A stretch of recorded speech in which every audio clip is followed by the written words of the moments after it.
नमस्कार, देश हमारा में आप सभी का स्वागत है। मैं हूं कपिल मिश्रा और चलिए करते हैं खबरों की शुरुआत।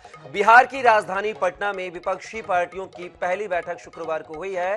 करीब 2.5 घंटे तक चली इस बैठक में 15 पार्टियों के 27 नेता मौजूद रहे, जिसमें से सभी पार्टियों ने 2024 का लोकसभा चुनाव एकजुटता के साथ लड़ने की रणनीति बनाई है। अगली बैठक शिमला में 10 से 12 जुलाई के बीच हो सकती है। पार्टियों की संयुक्त प्रेस कॉन्फ्रेंस में नीतीश कुमार ने कहा है कि एक साथ चलने की बात हुई है, एक साथ चुनाव लड़ने की सहमति बन गई है। अगली मीटिंग सब पार्टियों की एक और जल्द की जाएगी। इस मीटिंग में अंतिम रूप दिया जाएगा कौन कहां से कैसे लड़ेगा। राहुल गांधी ने कहा है हिंदुस्तान की नींव पर हमला हो रहा है। बीजेपी आरएसएस आक्रमण कर रही है। आज जो बातचीत की है उसे अगली मीटिंग में और आगे बढ़ाएंगे। वहीं कांग्रेस अध्यक्ष मल्लिकार्जुन खड़गे ने कहा है कि हमें हर राज्य में अलग अलग तरह से काम करना पड़ेगा। ममता बनर्जी ने कहा हम एक साथ लड़ेंगे। वहीं सभी दलों ने केंद्र के अध्यादेश के खिलाफ केजरीवाल का समर्थन करने के लिए कांग्रेस से कहा है। मीटिंग में Congress, JDU, RJD, AAP, DMK, TMC, CPL, CPM, CPI, ML, PDP, National Conference, Shiv Sena, Uddhav Thackeray गुट, सपा, जेएमएम और एनसीपी पार्टी के नेता शामिल हुए हैं। हालांकि बैठक के बाद आम आदमी पार्टी से ने कहा है कि कांग्रेस के साथ बैठक में शामिल होने की बातचीत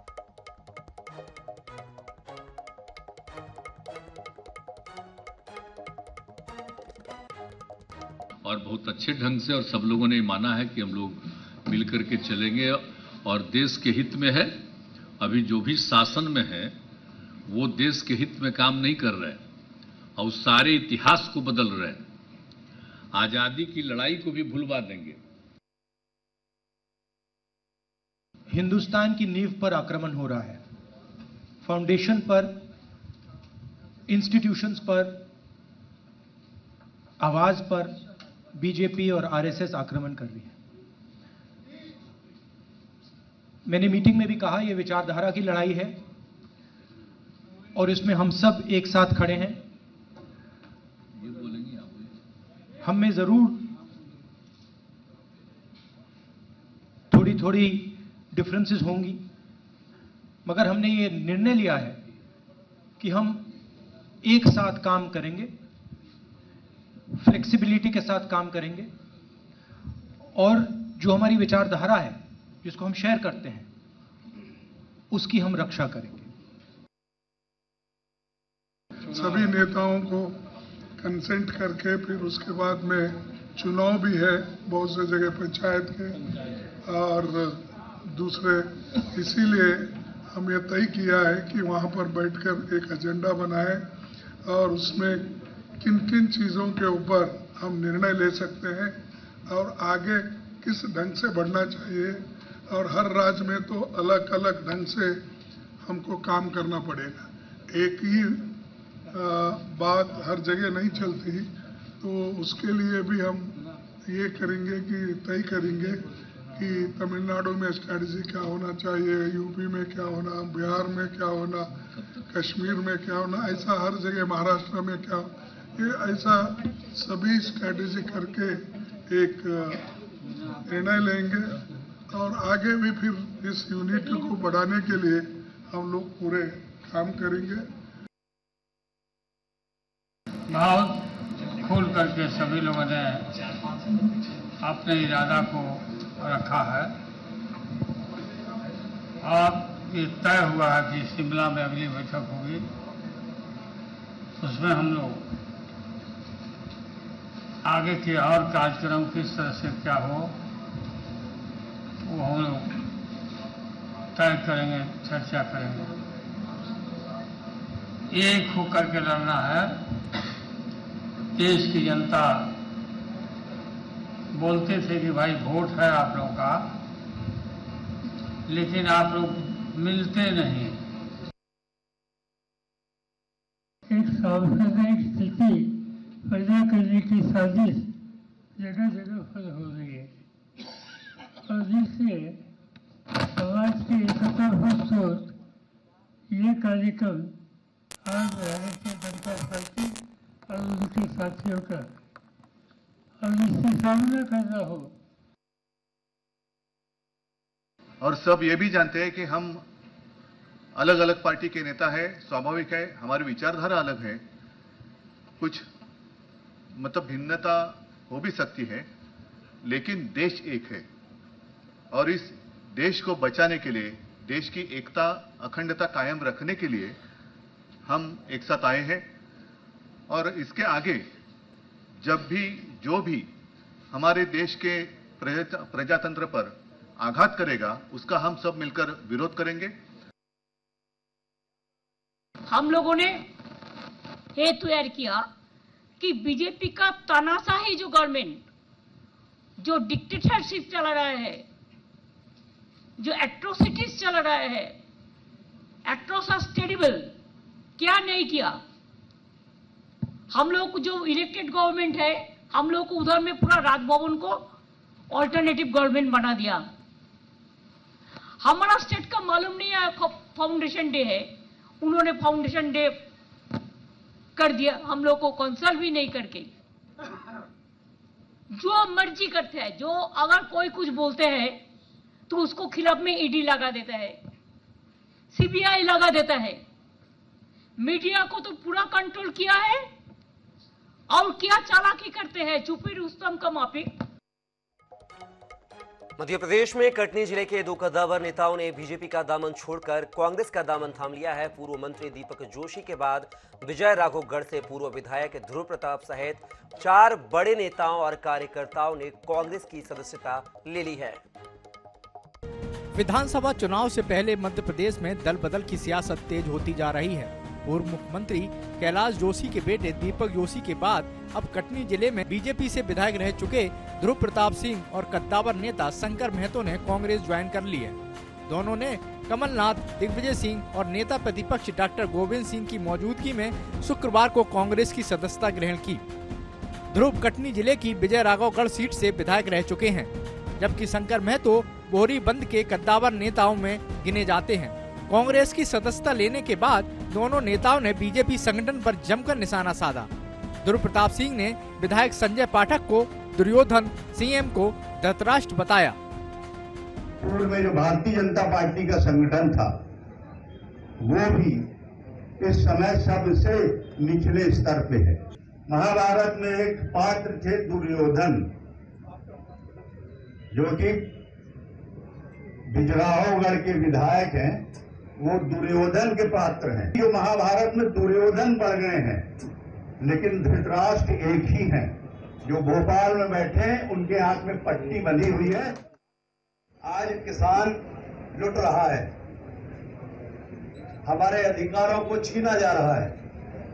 अभी अभी त्रिस्तरीय पंचायत चुनाव हुए, जनपद पंचायत, जिला पंचायत, ग्राम पंचायत के सारे हमारे अधिकार छीन लिए।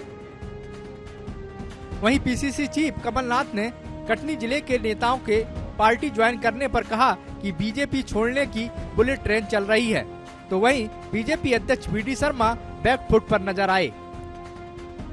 मुझे तो रोज भारतीय जनता पार्टी से लोग मिलते हैं, बुलेट ट्रेन चल रही है भारतीय जनता पार्टी को छोड़।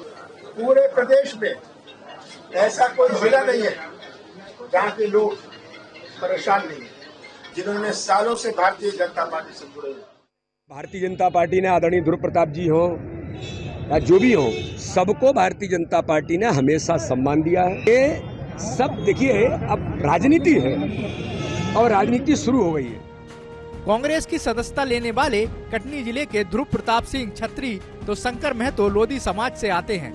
वहीं इससे पहले अशोकनगर और शिवपुरी से यादव समाज के 2 बड़े नेता बीजेपी छोड़ कांग्रेस में शामिल हो चुके हैं, जबकि पूर्व मंत्री दीपक जोशी ब्राह्मण समाज से ताल्लुक रखते हैं। कुल मिलाकर देखा जाए तो इस चुनावी साल में बीजेपी में लगातार भगदड़ मची हुई है। दिनेश शुक्ल, INS 24/7 भोपाल। मध्य प्रदेश में पीसीसी चीफ कमलनाथ के वांटेड के पोस्टर लगाए जाने को लेकर कांग्रेस ने मोर्चा खोल दिया है। इस मामले में एफआईआर दर्ज करने की मांग को लेकर कांग्रेस कार्यकर्ता चूना भट्टी थाने पहुंचे और एफआईआर दर्ज नहीं किए जाने के विरोध में थाना प्रभारी के ऑफिस में ही धरने पर बैठ गए। कांग्रेस विधायक पीसी शर्मा ने इस मामले को लेकर प्रदेश भर में आंदोलन करने की चेतावनी दी है। वहीं पुलिस अफसर जांच के बाद कार्रवाई की बात कह रहे हैं।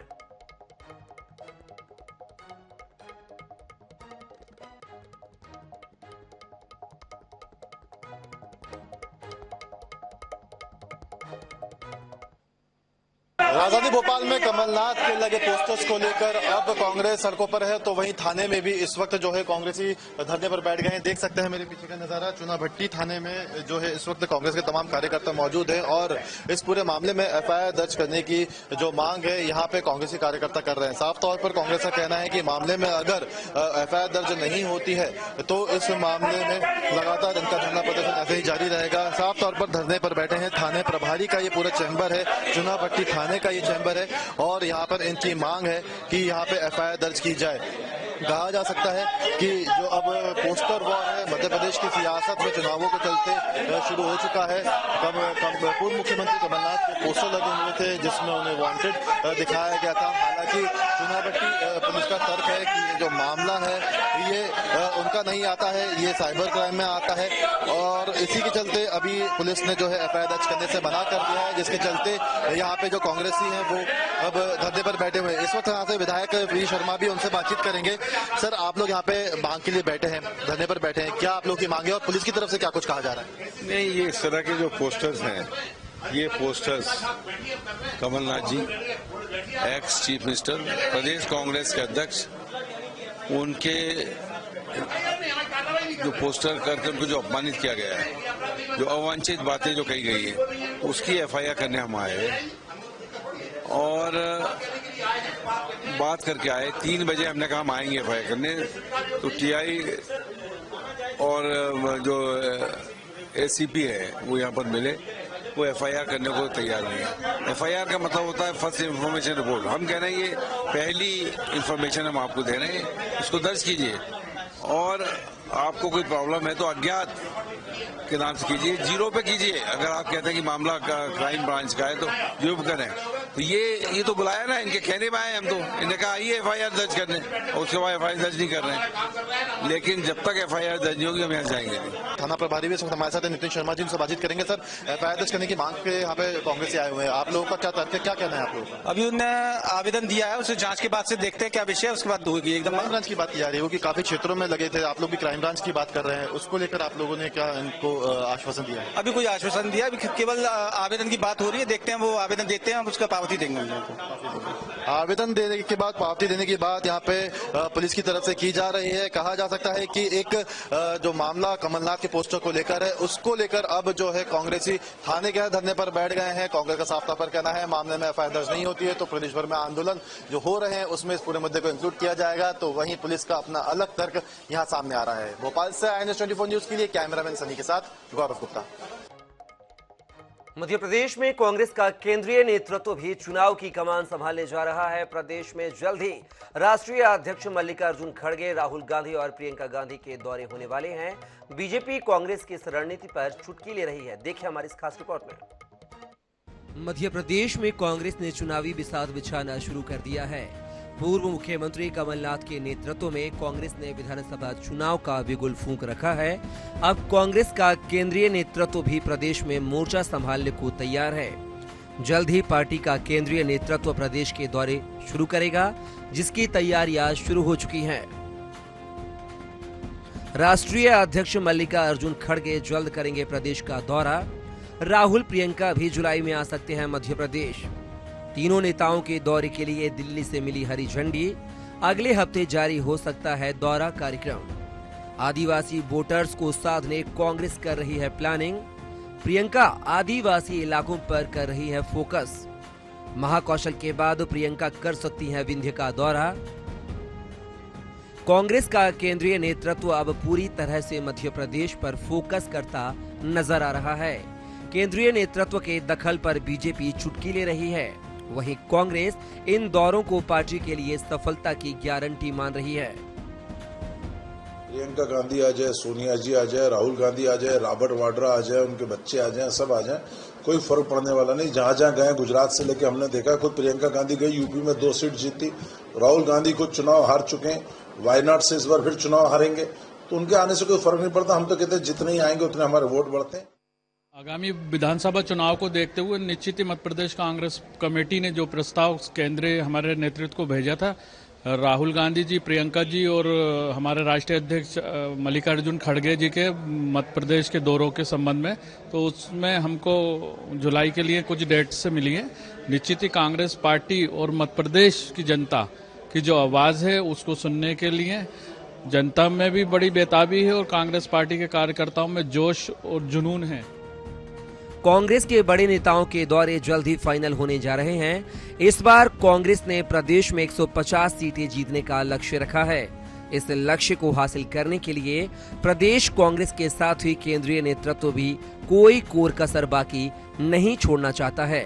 भोपाल से मनीष त्रिपाठी की रिपोर्ट। छत्तीसगढ़ में चुनावी साल में कांग्रेस की अंतर कलह एक बार फिर सतह पर आ गई है। पीसीसी चीफ मोहन मरकाम ने पदाधिकारियों के प्रभार बदले, लेकिन 24 घंटे के भीतर ही इस सूची को रद्द करना पड़ा। आखिर क्यों रद्द करनी पड़ी सूची, क्यों हुआ इसे लेकर विवाद, देखिए हमारी इस खास रिपोर्ट में। छत्तीसगढ़ कांग्रेस में पिछले 24 घंटों में भारी उठापटक दिखाई दी। पहले तो प्रदेश कांग्रेस अध्यक्ष मोहन मरकाम ने पीसीसी अधिकारियों के प्रभार में बदलाव का आदेश जारी कर दिया। अमरजीत चावला और रवि घोष को हटाकर बतौर प्रभारी महामंत्री अरुण सिसोदिया की ताजपोशी कर दी गई। इतना ही नहीं, उन्हें संगठन और प्रशासन दोनों का प्रभार सौंपा गया। अमरजीत चावला को पीसीसी चीफ ने रायपुर का प्रभार तो सौंपा ही, यूथ कांग्रेस और एनएसयूआई का प्रभार भी बरकरार रखा। इससे अमरजीत चावला का कद बढ़ाने के रूप में देखा गया। सीएम भूपेश बघेल और प्रदेश प्रभारी कुमारी शैलजा दोनों ही इससे नाराज बताए गए और यही वजह है कि 24 घंटे के भीतर प्रदेश प्रभारी कुमारी शैलजा ने पत्र जारी कर पीसीसी चीफ के आदेश को निरस्त कर दिया। साथ ही रवि घोष को प्रदेश कांग्रेस कमेटी के प्रभारी महामंत्री बनाए रखने और उन्हें संगठन और प्रशासन का प्रभार देने का आदेश दिया गया है। बता दें कि बदलाव के लिए प्रदेश प्रभारी और राष्ट्रीय नेतृत्व को विश्वास में लिया नहीं गया था। हालांकि पीसीसी चीफ मोहन मरकाम ने कुमारी शैलजा के पत्र की समीक्षा करने की बात कही। दूसरी ओर कांग्रेस के भीतर सत्ता और संगठन में खींचतान ने भाजपा को बैठे बिठाए तंज कसने का मौका दे दिया।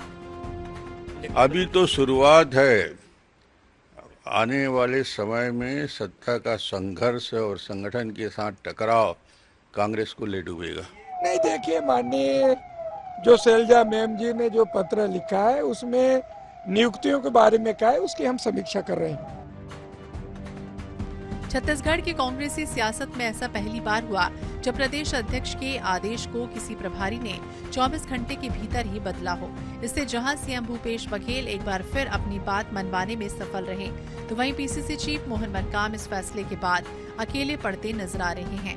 बहरहाल उनके समीक्षा वाले रूप से तय है कि नियुक्तियों को लेकर चल रहे विवाद में अभी दांव-पेच बाकी है।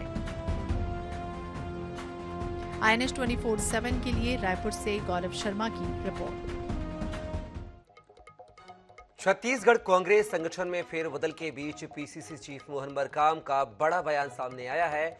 मरकाम ने कहा है कि कांग्रेस प्रदेश प्रभारी कुमारी शैलजा के निर्देशों का पालन होगा। कोई भी आदेश आगामी तिथि के लिए जारी किया जाता है। संगठन में समय समय पर परिवर्तन होते रहते हैं। बता दें कि पीसीसी चीफ मोहन मरकाम के आदेश को शैलजा ने बदला था, जिसे लेकर सियासत गर्म हो गई है। भाजपा ने भी इस घटनाक्रम को लेकर तंज कसा है। नहीं, देखिए उसमें स्पष्ट कहा है आगामी आदेश तक चल दिया।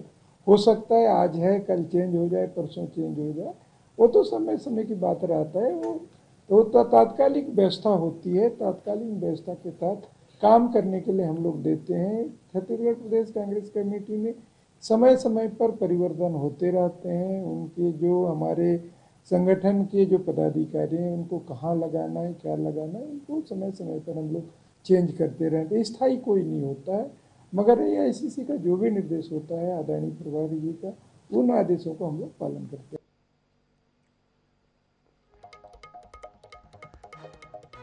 छत्तीसगढ़ के कांग्रेसी सियासत में इन दिनों डाइनिंग डिप्लोमेसी चरम पर है। लगातार वरिष्ठ नेताओं के घर बैठकें हो रही हैं।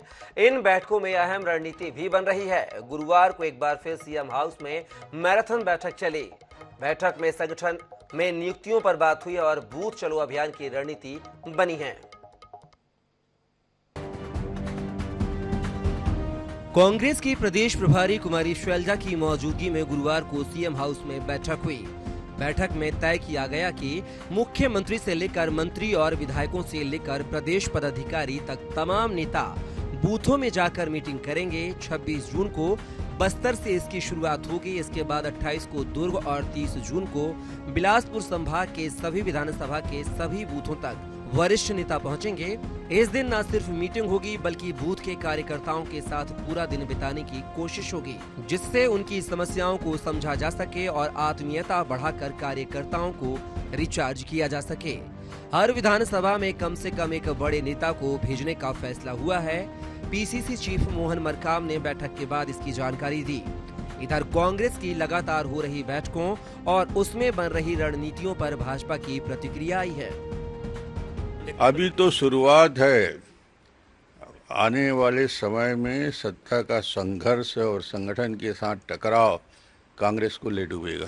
कितने भी गुप्त बैठक ले लें, मगर जो विभाजन की रेखा खींच गई है वो आगे बढ़ेगी। आने वाले दिनों में हम कैसे काम करें, किन मुद्दों को लेकर जनता के बीच में जा रहे हैं, हमारा काम करने का तरीका क्या होना चाहिए, अलग अलग विषयों पर विस्तार से चर्चाएं हो रही है। 26 तारीख से हम लोग बस्तर से बूथ चलो अभियान की शुरुआत कर रहे हैं, जिसमें सभी बड़े नेता आदरणीय शैलजा मैम जी, मुख्यमंत्री जी, हमारे मंत्रिमंडल के सदस्य, हमारे सचिव, सभी हम अलग अलग बूथों में एक बूथों में जाएंगे। हमारी बूथ कमेटियां बनी है, उनकी समीक्षा करेंगे और वहां दिन भर हम लोग वहां बैठेंगे, उनसे चर्चा करेंगे, हमारी बात, जनता की बात सुनेंगे।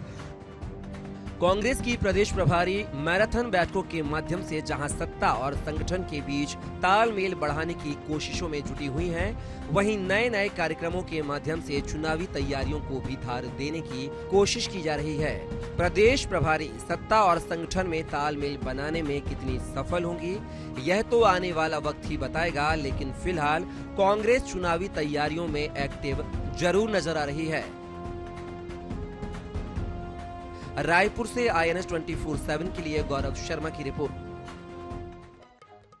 राजधानी रायपुर में शुक्रवार को डॉक्टर बत्रा हेल्थ केयर ने बड़ी सौगात दी है। डॉक्टर बत्रा हेल्थ केयर ने भारत में पहली बार होम्योपैथी के क्षेत्र में त्वचा उपचार के लिए AI स्किन एनालाइजर लॉन्च किया है। इसके माध्यम से स्किन से जुड़ी बीमारी और समस्याओं का पता लगाया जा सकेगा।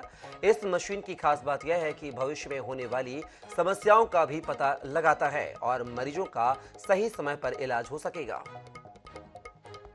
Doctor Batra's is the first one to launch AI skin pro और हम ये आज रायपुर में हमने लॉन्च किया है। AI का मतलब होता है आर्टिफिशियल इंटेलिजेंस और we are the only ones to combine artificial intelligence with homeopathy. तो इसमें पेशेंट्स को ये बेनिफिट होता है कि जो आपको नॉर्मल आई से नहीं समझ में आता है वो आपको ये मशीन के थ्रू पता चलता है।